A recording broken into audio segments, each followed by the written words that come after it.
Shalom, perkenalkan nama saya Citra Krisanti dengan NIM 240210204022, kelas D, Prodi PGSD. Di sini saya akan mempresentasikan tentang etika Kristen terhadap judi online. Perjudian telah menjadi masalah yang dikhawatirkan oleh masyarakat di era digital saat ini. Judi online kian marak pada era digital saat ini, dan hal tersebut mengkhawatirkan terutama bagi generasi muda. Selain rentan terhadap kecanduan yang dapat mengganggu produktivitas, judi online juga berpotensi besar dalam mengikis nilai dan moral yang perlu atau harusnya dijunjung tinggi oleh generasi penerus bangsa. Faktanya, sebagian besar orang saat ini mengabaikan dan tidak memperdulikan tentang judi online dan menganggap bahwa judi online itu hal yang biasa dan tidak perlu menjadikan judi online itu sebagai masalah. Menurut data dari Pusat Pelaporan dan Analisis Transaksi Keuangan atau PPATK, transaksi judi online di Indonesia selama periode 2017 sampai 2022 mencapai sekitar 157 juta dengan nilai total perputaran uang sebesar 190 triliun rupiah. Data ini diperoleh dari penelusuran dan analisis terhadap 887 pihak yang memiliki jaringan dengan situs atau bandar judi online. Berikut adalah grafik nilai transaksi judi online di Indonesia periode 2017 sampai 2022. Pada tahun 2017, transaksi dilakukan sebanyak 250.000 kali dengan nilai transaksi sebesar sekitar 2 triliun rupiah. Lalu pada tahun 2018, transaksi dilakukan sebanyak 666.000 kali dengan nilai transaksi sebesar sekitar 3 triliun rupiah. Lalu pada tahun 2019, transaksi dilakukan sebanyak 1.800.000 kali dengan nilai transaksi sekitar 6 triliun rupiah. Lalu pada tahun 2020, transaksi dilakukan sebanyak sekitar 5.634.000 dengan nilai transaksi sebesar 15 triliun. Lalu pada 2021, transaksi dilakukan sebanyak sekitar 43 juta kali dengan nilai transaksi sebesar sekitar 57 triliun. Lalu pada tahun 2022, transaksi dilakukan sebanyak sekitar 104 juta kali dengan nilai transaksi sebanyak sekitar 104 triliun rupiah. Nilai transaksi judi online di Indonesia dari tahun 2017 sampai 2022 terus meningkat secara signifikan seiring dengan peningkatan jumlah transaksi. Pada tahun 2017, nilai transaksi sebesar 2 triliun dan kemudian pada tahun 2022 meningkat mencapai 104 triliun. Data ini menunjukkan bahwa perjudian online merupakan masalah yang serius dan perlu perhatian khusus dari pihak-pihak tertentu agar dapat melakukan pencegahan dan penanganan terkait judi online. Faktor penyebab judi online dapat meliputi yang pertama yaitu internet dan teknologi mobile dapat memungkinkan pemain atau orang untuk melakukan akses ke situs judi online. Lalu yang kedua, judi online dapat memungkinkan pemain untuk bermain secara anonim. Lalu faktor yang ketiga yaitu kurangnya regulasi yang efektif dapat memungkinkan situs judi online beroperasi secara ilegal. Lalu yang keempat yaitu promosi dan iklan yang menarik dapat memikat seseorang untuk mencoba judi online tersebut. Yang kelima yaitu judi online menawarkan reward-reward yang menjanjikan sehingga dapat membuat seseorang menjadi ketergantungan. Lalu faktor yang keenam yaitu masalah keuangan.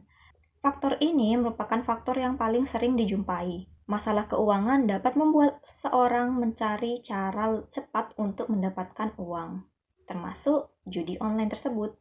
Lalu faktor yang ketujuh yaitu kurangnya edukasi tentang bahayanya judi online, sehingga seseorang yang kurangnya edukasi tersebut tidak menyadari resiko yang akan diterimanya ketika melakukan judi online.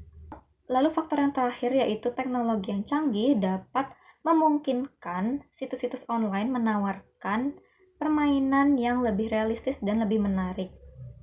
Jenis-jenis judi online diantaranya kasino online, poker online, bingo online, lotre online, permainan keterampilan, taruhan live, dan juga taruhan e-sport.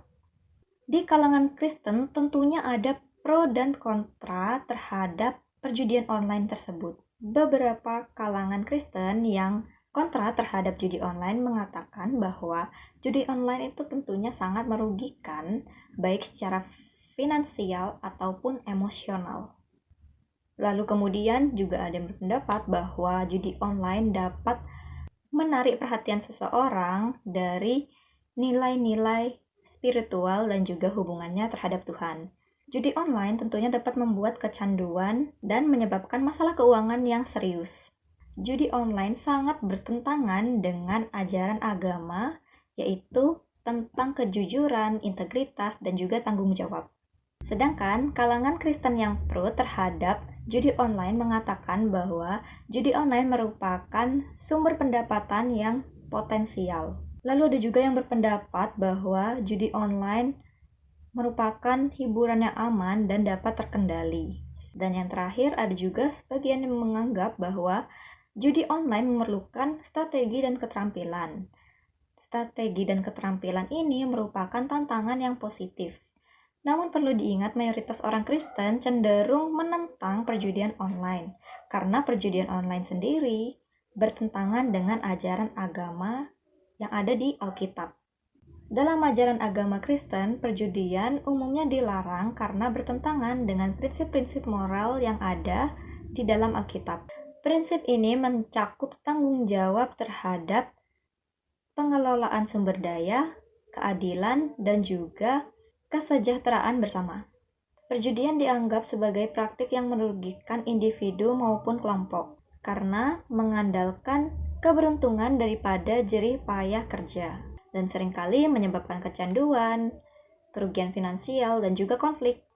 Dalam perspektif agama Kristen, keberadaan perjudian tidak hanya dipandang sebagai dosa dan perbuatan haram, tetapi juga suatu bentuk penyimpangan moral yang mengajarkan kejujuran, kerja keras, dan kasih sayang antar sesama. Praktik perjudian ini tentunya dapat merusak hubungan dengan Tuhan dan dengan sesama manusia, serta merugikan kehidupan rohani dan sosial seseorang. Meskipun dengan berkembangnya teknologi dan akses yang mudah terhadap judi online, tantangan bagi umat Kristen untuk menjaga prinsip-prinsip moral dan menentang praktik perjudian semakin kompleks tentunya. Hal ini menuntut kesadaran akan dampak negatif dari perjudian, serta komitmen untuk mematuhi nilai-nilai etika Kristen dalam kehidupan sehari-hari. Pada Amsal pasal 20 ayat 21 mengatakan bahwa milik yang diperoleh dengan cepat pada mulanya akhirnya tidak diberkati. Maksudnya adalah ayat ini memberikan peringatan yang jelas tentang bahayanya mencari kekayaan dengan cara yang tidak tepat. Ayat ini menegaskan bahwa harta atau warisan yang diperoleh dengan tergesa-gesa, tamak, dan juga rakus, ataupun melalui praktik-praktik yang terlarang pada awal usaha seseorang, akhirnya akan cepat habis ataupun tidak membawa berkat.